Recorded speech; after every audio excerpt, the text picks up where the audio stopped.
Palakas ng palakas ang clamor ng fans at netizens sa online world na gawing house guest sa Pinoy Big Brother Celebrity Collab Edition, si Catherine Bernardo.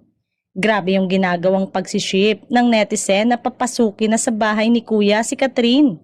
Nakakaloka, parang atat na silang ikulong kahit isang araw lang si Kat kasama ang PBB housemates. Parang gustong-gusto nilang bantayan ang bawat kilos ng kapamilya actress at makita kung ano ang ginagawa ni Catherine pag wala itong ganap sa labas at nasa house lang. Komento ng netizen, total halos lahat naman daw ng boys sa bahay ay bet si Kat.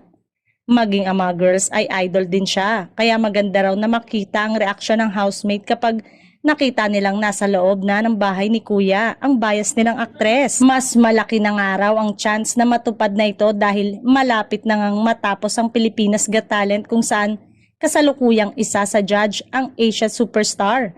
Ilang linggo na nga lang itong e-ere. Sa katunayan, nagtitrending na rin ngayon sa X ang throwback video na kuha sa Pinoy Big Brother All In noong 2014 kung saan makikitang kilig-kiligan ang nooy isa sa housemate na si Joshua Garcia dahil kay Kat.